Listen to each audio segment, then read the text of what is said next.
The envelope had been sitting on my passenger seat for 3 days. I kept telling myself I'd open it when I got home, when I had time to sit down properly, when things felt less chaotic. But the truth was, I was afraid of what it might say. I was afraid it would be good news and I wouldn't have anyone to call. That sounds strange, I know. Most people are afraid of bad news. I drove home from the hospital that Friday with my graduation gown still in a dry cleaning bag on the back seat and that envelope on the front. And I thought about how 24 years old was supposed to feel different than this, bigger somehow, like something had shifted. Instead, I just felt the particular ache of a long shift and the way my shoes had rubbed a blister on my left heel that I'd been ignoring since 7 o'clock in the morning. My phone buzzed, a text from my mother. "Your brother's rehearsal dinner starts at 6 o'clock. Don't be late." I stared at the message at a red light longer than I should have. My graduation was the following afternoon. I had mentioned this to her 6 weeks ago, then again 4 weeks ago, then once more the Sunday before last when I'd called to check in. Each time she'd said some version of the same thing. "Of course, honey, we'll be there." The last time she'd added, "Your father already asked for the day off." What she had not mentioned until approximately 2 weeks ago was that my younger brother's wedding, the destination-adjacent 3-day event my parents had been planning since last Christmas, had been moved. The venue had a conflict. The original date in June had been bumped forward by the coordinator. My parents had approved the change without looking at a calendar. Or rather, they had looked at a calendar and seen my graduation and made a choice they didn't tell me about until it was, as my mother put it, too late to undo. The rehearsal dinner was Friday. The wedding was Saturday. My nursing school graduation ceremony was Saturday at 2 o'clock in the afternoon, 40 minutes from where they were staying. I pulled into my apartment complex and sat in the car for a while. The envelope, the gown, the blister on my heel. I thought about my brother, who was kind, mostly, and oblivious the way people are when they've never had to fight for a seat at the table because one was always pulled out for them. I didn't blame him for the date change. I genuinely didn't. He'd called me the week before and said he was sorry, that he'd told Mom and Dad they should go to both, that the reception didn't start until 7 o'clock, and surely the ceremony would be done by then. "It ends at 4, I'd told him. "The drive is 40 minutes. That's tight, but it's doable." "Then tell them that," he'd said. I had told them that. My father said the photographs after the ceremony could run long, that they didn't want to leave in the middle of photos, that my brother only got married once. I'd almost said it. I'd almost said I only graduate once, too. I didn't. I just said, "Okay," and hung up and drove to my next shift. The person who showed up at my door that Friday evening was not anyone I expected. I was sitting on my bathroom floor in my work clothes, too tired to shower, eating crackers from a sleeve I'd found in my bag when I heard the knock. I almost didn't answer. I figured it was a package, or my neighbor's kid selling something for a school fundraiser. It was my great aunt. She was 71 years old, lived alone in a farmhouse 2.5 hours north of the city, and had driven herself here because, she told me when I opened the door, "I heard what's happening tomorrow, and I thought you shouldn't have to deal with it without someone in your corner." Her name was Betty, short for Beatrix, which she hated, and she had bad hips and a worse knee from a fall 3 winters ago, and she drove a 2008 Buick she referred to as the General. She was wearing her good cardigan. She was carrying a casserole dish covered in foil. I stood in the doorway and looked at her, and did not cry because I had decided in the car that I wasn't going to cry about any of this. And then I cried. She patted my arm and said, "Let me in before the casserole gets cold." She stayed the night on my pull-out couch. I heard her moving around at 2 o'clock in the morning, and when I came out to check on her, she was standing at the kitchen window with a glass of water looking out at the parking lot lights. "Go back to bed," she said. "Are you okay?" "I'm old," she said. "I sleep in pieces. It's fine." She looked at me. "You should sleep. Tomorrow's a big day." She said it so simply, like it was true, like it was allowed to be a big day even with everything around it.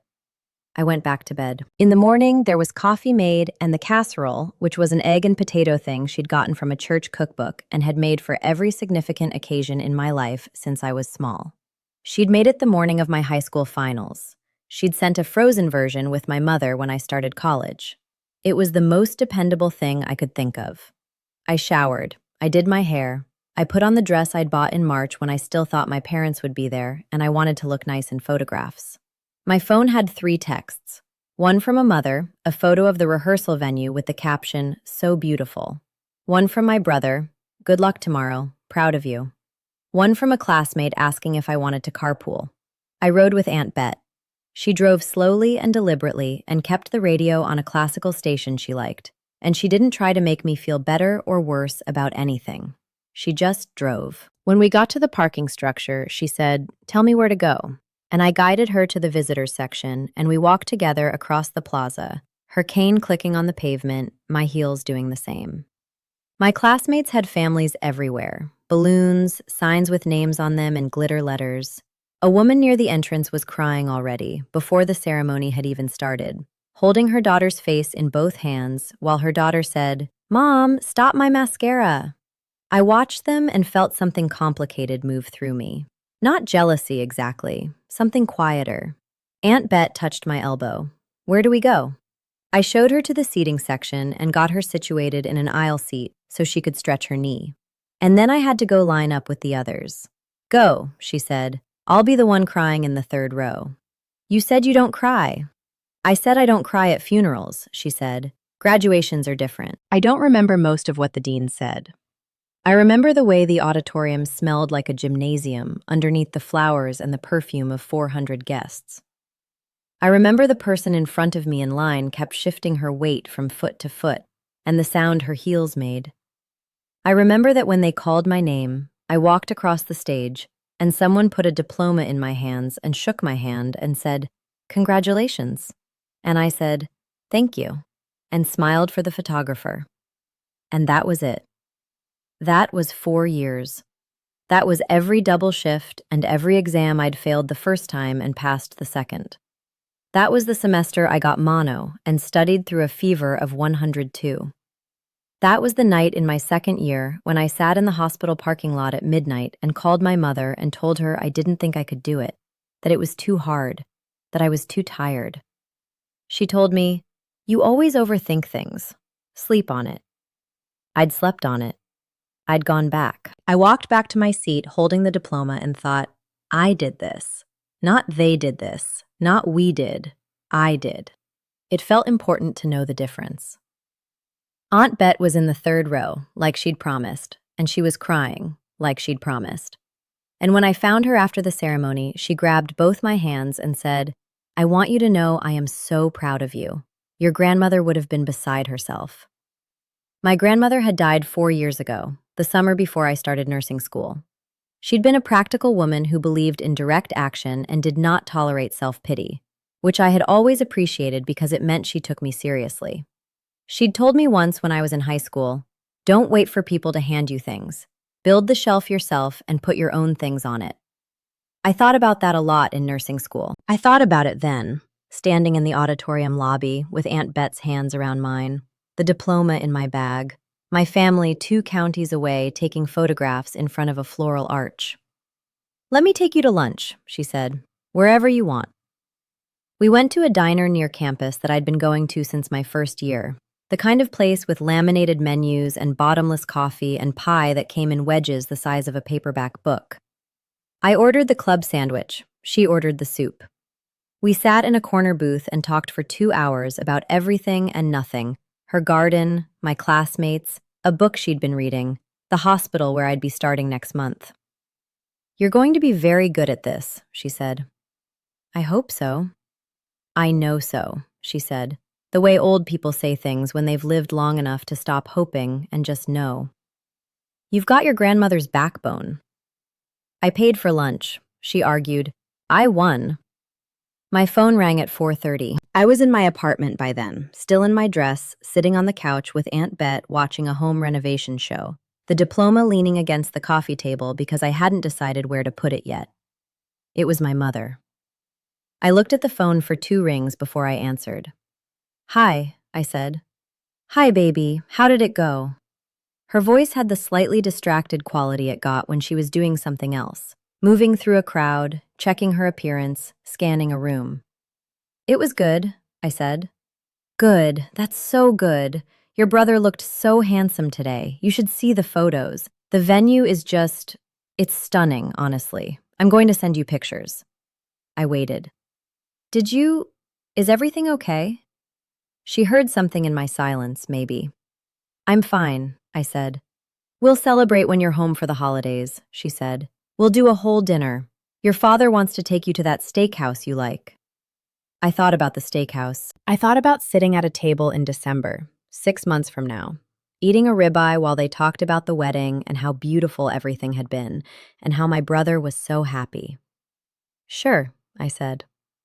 Great, I have to run. They're about to do the first dance. I'll text you pictures. Love you.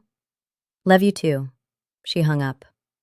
Aunt Bet was looking at the television with great focus, giving me the privacy of pretending she hadn't heard. She said they'll celebrate at Christmas, I said. Aunt Bet nodded once. Okay, she said. That was all. She didn't fill it with reassurance or explanation or anything. Just, okay. And somehow that was the right answer, because it meant, I heard you. That happened. It is what it is. I sat with it for a while. Then I reached into my bag and picked up the envelope. I'd been carrying it for 3 days. It was from the hospital system 2 states over, not the one where I'd be starting next month on the general medical floor, but the one I'd applied to in January on what felt at the time like a wild impulse. A large academic medical center. A competitive critical care residency program for new graduate nurses. The kind of opportunity that turned your career from a job into a vocation. I'd applied and then immediately assumed I hadn't gotten it, because that was easier than hoping. My hands weren't shaking. I noticed that. I opened it. It took me about 4 seconds to find the words I was looking for. Buried in the second paragraph after the formal salutation and the gratitude for my application, we are pleased to offer you a position. I read it again. I read it a third time. Aunt Bet looked over.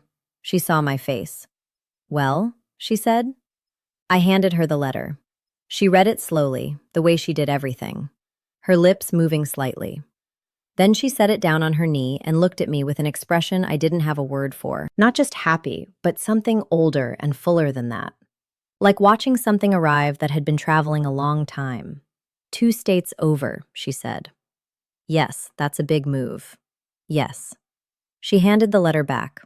When do you have to decide? 2 weeks. She nodded. We sat there for a moment.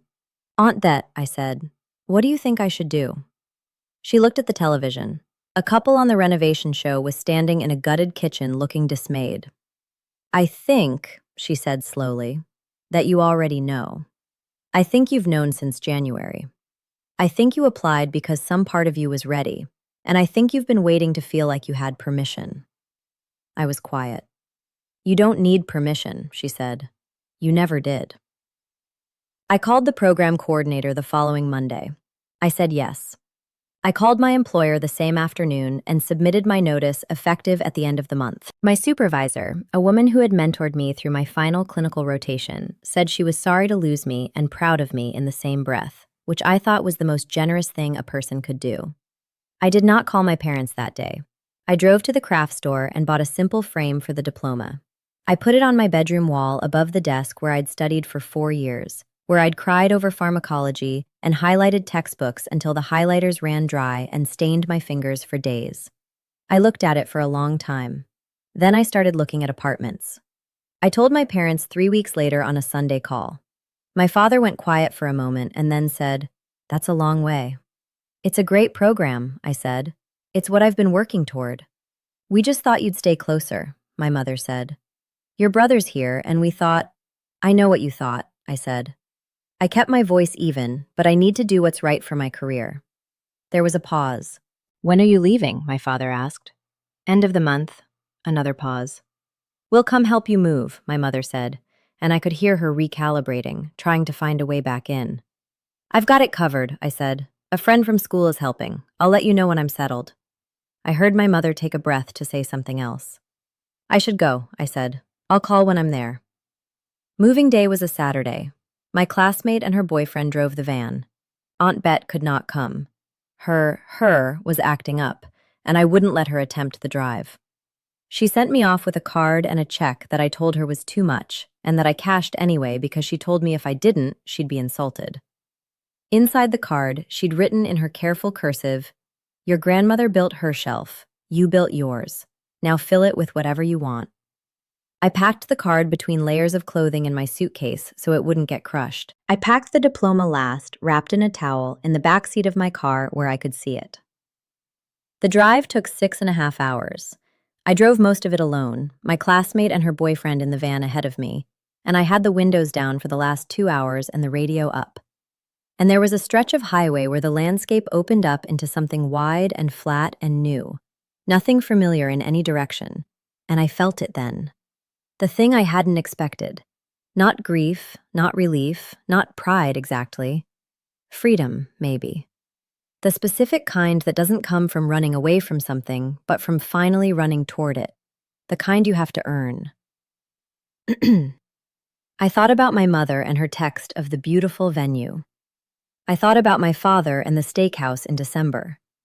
I thought about my brother, who was kind and oblivious and who I loved in the uncomplicated way you love people who have never had to hurt you. I thought about Aunt Bet in the third row, crying like she'd promised. I thought about my grandmother, who I wished I could have called that afternoon with the letter in my hands. I thought, I built the shelf. The highway opened up. The van ahead of me put on its blinker. I followed.